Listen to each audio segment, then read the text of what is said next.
ప్రేక్షకులకు నమస్కారం. మన సంస్కృత పాఠాలు ఛానల్కి స్వాగతం. నా పేరు ఎస్టిపి కోదటపాణి. ఈరోజు జూనియర్ ఇంటర్మీడియట్ విద్యార్థులకి 7th రోమంలో ఉన్న పద్య భాగంలో ఉన్నటువంటి లఘు ప్రశ్నలు ఇప్పుడు చెప్పబోతున్నాను. అవి పద్య భాగంలో 3వ పాఠం అయినటువంటి నీతి శ్లోకాహ అనే పాఠం నుంచి ప్రశ్నలు నేర్చుకుందాం. మొదటి ప్రశ్న, కేషాం వాచ్యం అర్ధః అనుధావతి. కేషాం వాచ్యం అర్ధః అనుధావతి అంటే ఎవరి యొక్క మాటను అర్థము అనుసరిస్తుంది. లౌకికానాం హి సాధూనాం అర్థం వాగనువర్తతే ఋషీణాం పునరాద్యానాం వాచమర్ధోనుధావతి అనే శ్లోకంలోంచి ఈ ప్రశ్న ఇవ్వబడింది. ఈ ప్రశ్నకి సమాధానం ఆద్యానాం ఋషీణాం అంటే ఆద్యులైనటువంటి ఋషులు, పూర్వకాలంలో ఉండేటటువంటి ఋషులు చెప్పినటువంటి వాక్కుని అర్థము అనుసరించి పరుగు తీస్తుంది అని దీనికి సమాధానం. మళ్ళీ ఒక మాట సమాధానం చూద్దాము. ఆద్యానాం ఋషీణాం వాచం అర్ధః అనుధావతి. ఇప్పుడు రెండవ ప్రశ్న అదేమిటంటే లోకోత్తరాణం చేతాంసి కీదృశాని అంటే లోకజ్ఞానము కలిగినటువంటి మహాత్ముల యొక్క మనస్సులు ఎటువంటివి అని అడుగుతున్నాడు.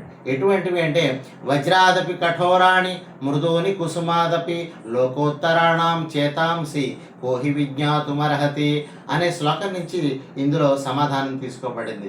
సమాధానం తీసుకుంటే లోకోత్తరాణం చేతాంసి అంటే మహాత్ముల యొక్క మనస్సులు వజ్రాదపి కఠోరాణి అంటే వజ్రము కంటే కఠినమైనవి, కుసుమాదపి మృదుని అంటే పువ్వుల కంటే కూడా మృదువైనవి. అంటే సమస్యలు వచ్చినప్పుడు మహాత్ములు వజ్రము కంటే కఠినమైన దృఢమైనటువంటి మనసు కలిగిన వారై ఉంటారు. అలాగే కష్టాలు లేని సమయంలో వాళ్ళు కుసుమాదపి మృదువుని అంటే పువ్వుల కంటే మెత్తనైనటువంటి మనస్సు కలిగి ఉంటారని దీనికి సమాధానం. తర్వాత కథం ధర్మం ఆచరేత్. కథం ధర్మం ఆచరేత్ అంటే మనం ధర్మాన్ని ఏ విధంగా ఆచరించాలి. అజరామరవత్ ప్రాజ్ఞో విద్యామర్థం చ సాధయేత్ గృహీత ఇవ కేశేషు మృత్యునా ధర్మమాచరేత్ అనే శ్లోకం నుంచి దీనికి సమాధానం తీసుకోబడింది. అజర అమరవత్ ప్రాజ్ఞ విద్యాం అర్థం చ సాధయేత్. విద్యను మరియు అర్థాన్ని అంటే చదువుని మరియు డబ్బుని కూడా ముసలితనం అనేటటువంటిది లేకుండా అంటే చనిపోయేంత వరకు కూడా సంపాదిస్తూనే ఉండాలి.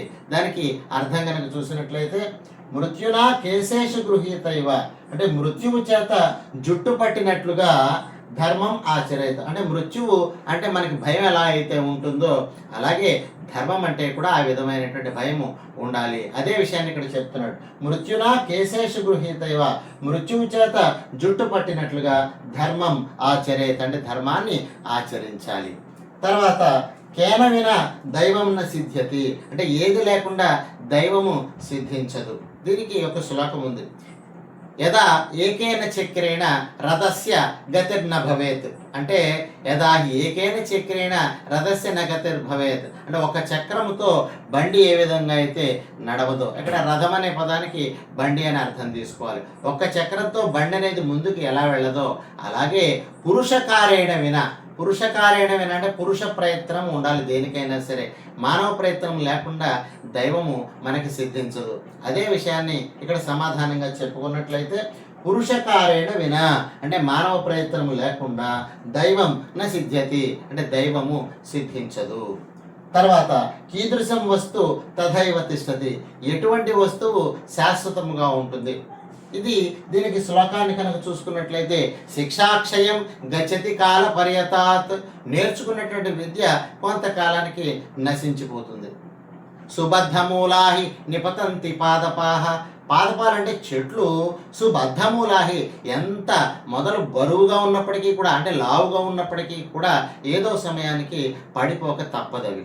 తర్వాత జలం జలస్థానగతం చ శుష్యతి జలము జలస్థానగతం అంటే అది ఉన్నటువంటి చోటే ఇంకిపోతుంది. అంటే ఎంత జలమైనా సరే ఎప్పటికైనా ఏదో సమయంలో అది ఇంకిపోక తప్పదు. అంటే ఇప్పుడు చెప్పుకున్నవన్నీ కూడా శాశ్వతాలు కాదు, అశాశ్వతాలు. ఇంతకీ శాశ్వతమైనది ఏమిటి?